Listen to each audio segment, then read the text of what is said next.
on se retrouve pour la rubrique C'est mon histoire. Aujourd'hui, j'ai le grand privilège d'avoir avec moi le pasteur Ben Aguila de l'église Nouvelle Vie. Bonjour Ben. Alors Evelyne, merci beaucoup encore pour l'invitation. Puis c'est la dernière émission, puis merci pour toutes ces journées avec vous. C'était génial. L'accueil, UMC, vous êtes incroyable. J'ai vraiment été béni. Merci beaucoup Ben, merci. Bien, on finit en beauté cette semaine avec toi parce que tu vas nous raconter une histoire vraiment à la gloire de Dieu. Tu vas nous partager comment Dieu a guéri ton fils d'un cancer et comment il a été avec vous, ton épouse et toi, vraiment dans le feu de l'épreuve, littéralement, parce que vous avez vraiment été dans des moments très très difficiles. Et en fait, vous vous êtes mariés, comme tous les couples, vous avez décidé de fonder une famille. Vous étiez une belle petite famille, tout allait bien. Votre fils a eu 18 mois et puis il a commencé à tousser de plus en plus et on vous a diagnostiqué une pneumonie au bout d'un moment, une pneumonie aggravée même. Et puis vous avez dit bon, c'est OK, jusqu'au jour où on vous annonce un diagnostic, le diagnostic qui tombe et qui vous amène à une réalité à laquelle j'imagine vous n'aviez même pas pensé. Tout à fait, ouais. Puis comme tu viens de dire, on n'y avait jamais pensé. Puis moi, je me rappelle avec ma femme, on faisait de l'aide auprès des familles qui avaient un cancer. Puis j'avais dit la phrase à ma femme, tout sauf ça. Et c'est devenu notre réalité le 1er janvier 2012. Je m'en rappellerai toute ma vie. On entend dans les couloirs de l'hôpital du monde qui crie « Happy New Year ». C'est un hôpital anglophone à Montréal, le Children. Tout le monde crie « Bonne année ». Puis nous, on vient d'avoir un diagnostic. Je me rappelle, les médecins sont venus, nous ont dit « On ne sait pas comment vous le dire ». On avait 1000 hypothèses. On en avait une qui était tout en bas de la liste. Elle est devenue... Ça, c'était leur mot. C'est devenu la première de la liste. C'est un cancer. C'est un neuroblastome au stade 4. C'était, à l'époque, je ne sais pas aujourd'hui les chiffres, le cancer pédiatrique le plus meurtrier. Ils nous ont dit, petit à petit, là, je te dis tout d'un coup, mais c'est 20% de chance de survie sur 5 ans. On a découvert qu'il y a un risque de récidive pendant 5 ans. S'il y a une récidive, il n'y a pas de guérison, il n'y a pas de traitement.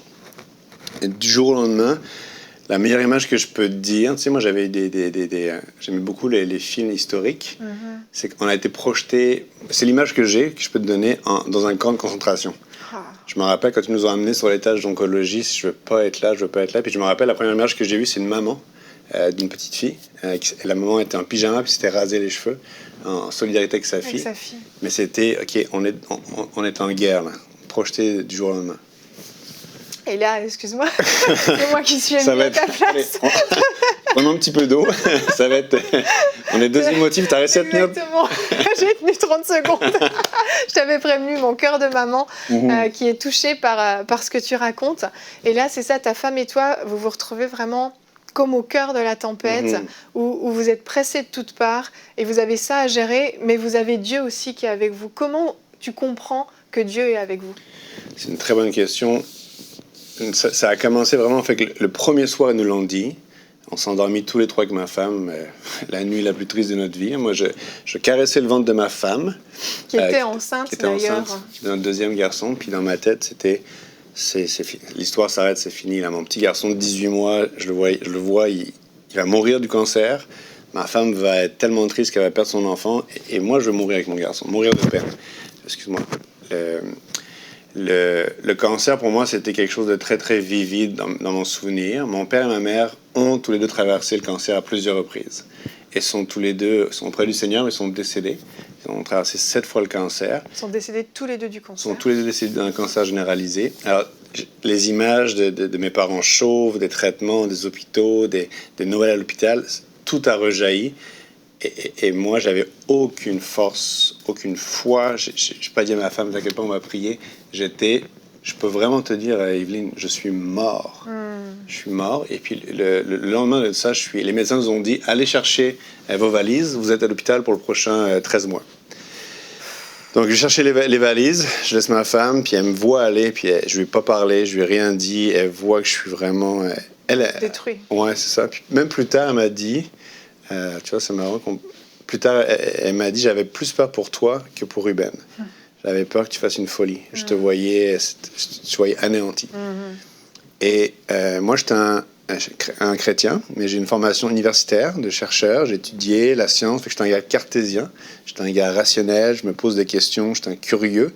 mais Dieu est venu complètement confronter tous mes raisonnements, toutes mes compréhensions. Le lendemain du diagnostic, je rentre chez nous et je m'écroule à terre. Je me mets à pleurer. Je fais juste crier Jésus. Je faisais juste dire Jésus, mon bébé, Jésus, mon bébé. Je faisais juste répéter ça, crier, crier, crier. Et pour tout le restant de mes jours, je vais me rappeler de ce moment-là, j'ai comme senti une force qui est descendue sur moi. Excuse-moi, ça fait 2 fois que je touche le micro, je m'excuse. J'ai comme senti une force descendre sur moi, puis me dire, ton fils, c'est mon fils. Ton combat, c'est mon combat. Je vais te donner la force. Je vais être avec vous. Je vais vous relever. Je vais vous tenir. Je vais vous porter. Et tu vas témoigner de ce que je vais faire dans la vie de ton fils. Et des gens vont découvrir qui je suis à travers ce que je vais accomplir. Puis, je peux pas... C'est pas une voix audible, mais c'était dans mon cœur. C'était fort. Et je me rappelle que j'étais assis, allongé dans mon salon à pleurer. Et je me suis relevé physiquement, comme si quelqu'un me portait. Puis je suis rentré gonflé comme ça de cette énergie-là. Je suis allé voir ma femme, à toutes les valises, puis je dis, chérie, je pense que Dieu m'a parlé. Elle, la pauvre, elle était comme, okay, moi je suis enceinte, mon bébé est malade, fait que regarde. Mais Dieu est venu me relever et je l'ai vu. Je l'ai vu dans les choses du quotidien.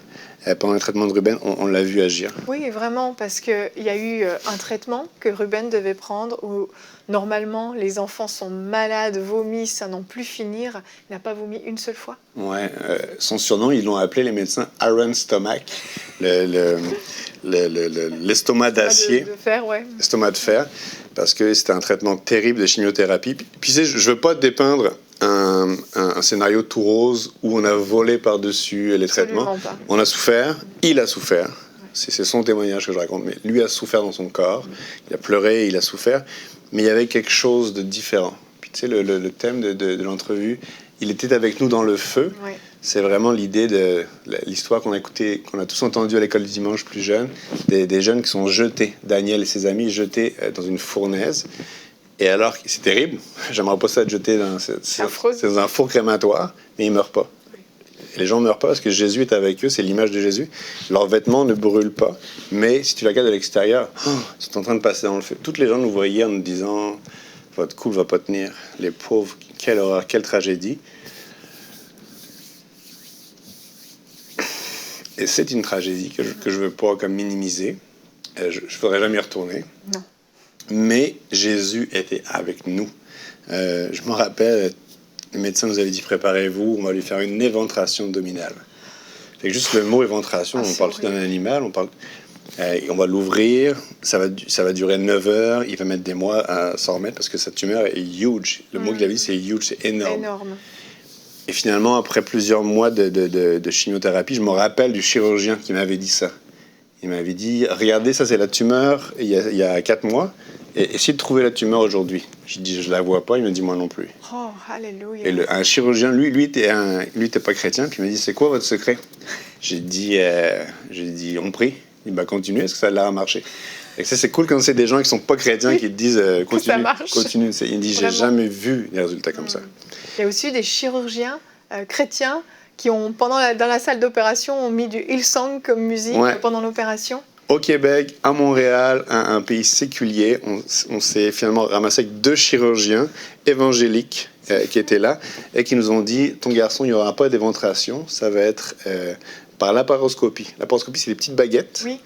Fait que ça a duré 1 heure. Wow. Et la tumeur immense qui avait rétréci de 90%, il restait plus que 10%, ils ont enlevé, c'était tout petit, et tout ce qui restait était mort dedans.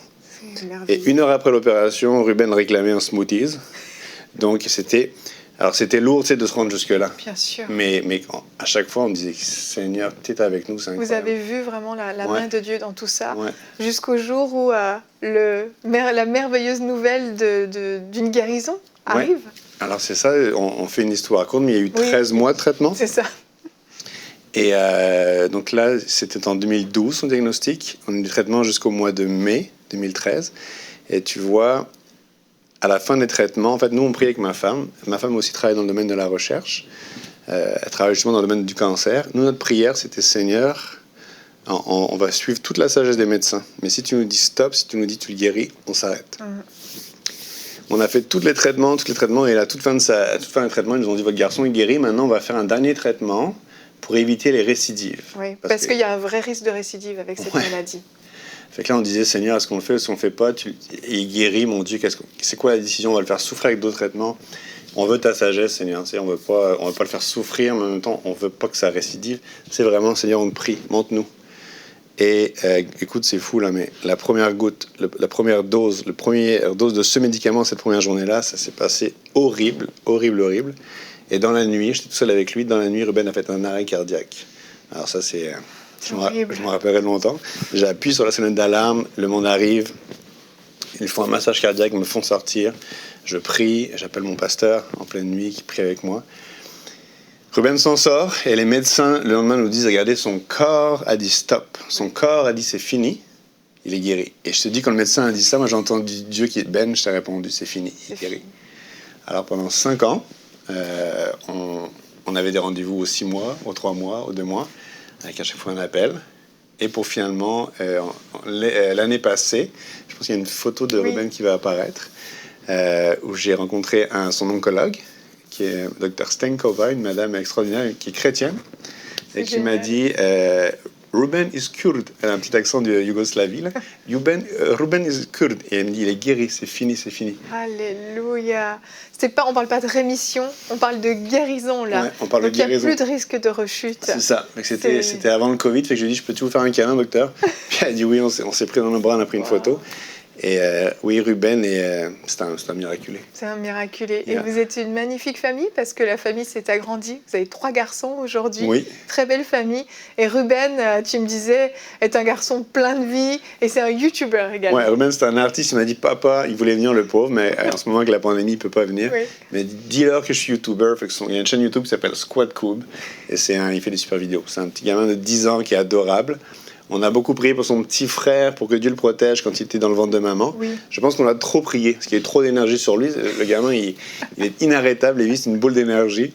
Je plaisante. Mais puis on a un 3e enfant, Nathan, qui est un petit amour. Fait que Dieu, un des plus grands miracles, c'est Ruben.